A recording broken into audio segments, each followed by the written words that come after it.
عن ابی ہریرہ رضی اللہ عنہ ان رسول اللہ صلی اللہ علیہ وسلم قال العمرۃ الی العمرۃ کفارۃ لما بینہما من الذنوب والحج المبرور لیس لہ جزاء الا الجنہ۔ یہ بخاری کی روایت ہے 1657۔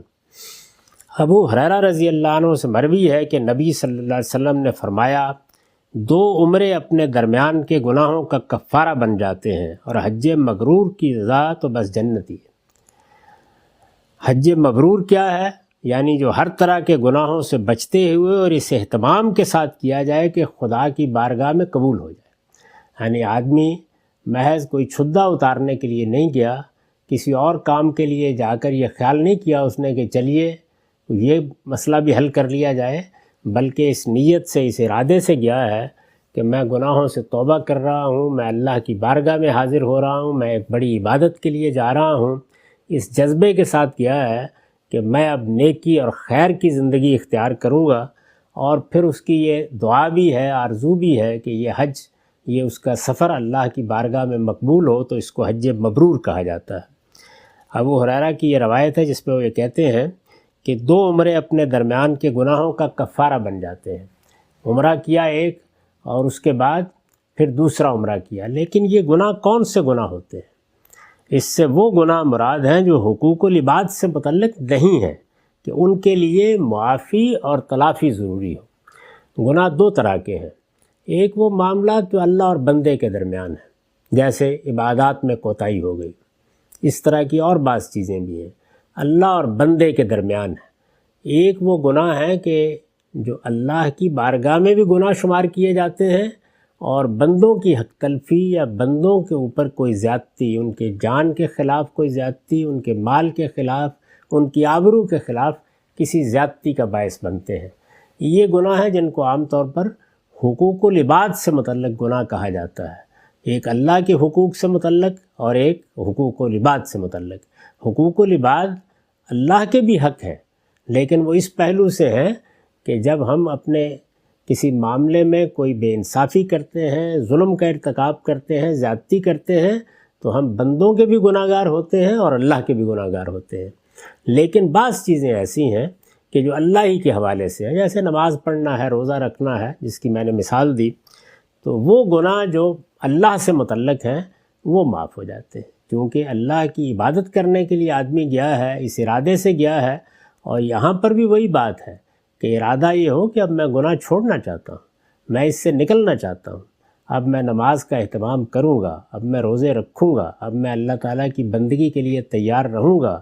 اس طرح کی تمام چیزیں اگر انسان کے اس کے باطن میں پیدا ہو گئی ہیں تو یہ چیز اس کے لیے معافی کا باعث بنتی ہے۔ لیکن جہاں تک حقوق العباد کا تعلق ہے، ان کے بارے میں یہ اصول طے ہے کہ ان میں معافی مانگنا بھی ضروری ہے اور تلافی کرنا بھی ضروری ہے۔ یعنی ان کے لیے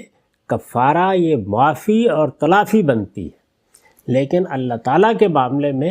کوئی عبادت کرنا، جس طرح کہ کہا ہے کہ ایک جمعے کو اگر حاضر ہوتا ہے آدمی، دوسرے جمعے تک گناہ معاف ہوتے ہیں، اسی طرح عرفہ سے متعلق ہے، بعض روزوں کے بارے میں ہے، یہ سب بشارتیں اللہ کی بڑی رحمت اور بڑی عنایت ہے، لیکن یہ ہیں انہی گناہوں اور خامیوں سے متعلق جو اللہ کے حقوق میں انسان سے واقع ہوتی ہیں۔ اس طرح کی کوئی عبادت شوق کے ساتھ کرنا اصل میں اللہ کی طرف رجوع ہے، اور اللہ تعالیٰ کی یہ بڑی عنایت ہے کہ بندے نے 10 مرتبہ اللہ تعالیٰ کے معاملے میں منہ موڑے رکھا، لیکن جب وہ پاکیزگی نفس کے ساتھ، دل کی آمادگی کے ساتھ، اچھی نیت کے ساتھ اپنے مالک کی طرف رجوع کر کے عمرے کے لیے چلا گیا، حج کے لیے چلا گیا، سچے جذبے کے ساتھ چلا گیا، تو اس کی یہ غلطیاں جو اللہ تعالیٰ کے معاملے میں ہوئی ہوتی ہیں یا اس کے حقوق سے متعلق ہوئی ہوتی ہیں، ان کو اللہ تعالیٰ معاف کر دیتے ہیں۔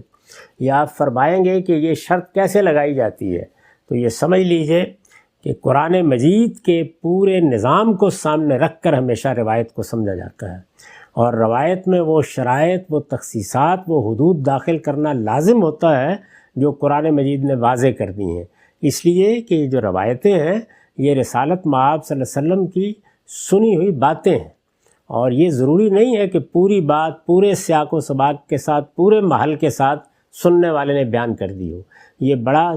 عمدہ ذخیرہ ہے ہمارے پاس، یعنی رسول اللہ کی مجلس میں بیٹھنے والے، آپ کی بات سننے والے کوئی بات ہم تک پہنچا رہے ہیں، تو یہ بات انسانوں نے پہنچائی ہے، اس کی ذمہ داری اللہ کے رسول پر نہیں ہوتی، یہ ان راویوں پر ہوتی ہے جو بات پہنچا رہے ہیں۔ ان کی بات ایک ٹکڑے کی شکل میں آتی ہے، وہ بسا اوقات پس منظر کو الگ کر دیتے ہیں، بعض موقعوں کے اوپر بات کس سیاق و سباق میں کہی گئی تھی اس کو بیان نہیں کرتے، تو اس لیے یہ ضروری ہے کہ اس کو دین کے پورے نظام میں رکھ کے دیکھا جائے۔ اور دین کا یہ پورا نظام کہاں پایا جاتا ہے؟ یہ اللہ کی کتاب قرآن مجید میں پایا جاتا ہے۔ تو اس کی روشنی میں ان سب چیزوں کو سمجھنا چاہیے۔ قرآن مجید نے بہت وضاحت کے ساتھ یہ بیان کیا ہے کہ گناہوں سے توبہ کرنے، ان کی تلافی کرنے کے لیے کیا چیزیں ضروری ہیں اور کن چیزوں کا اہتمام ہے۔ بعض گناہ ہیں جن کے لیے کفارے کے باقاعدہ طریقے متعین کیے گئے ہیں، بعض گناہ ہیں جن کے بارے میں توبہ کا موقع کب تک ہے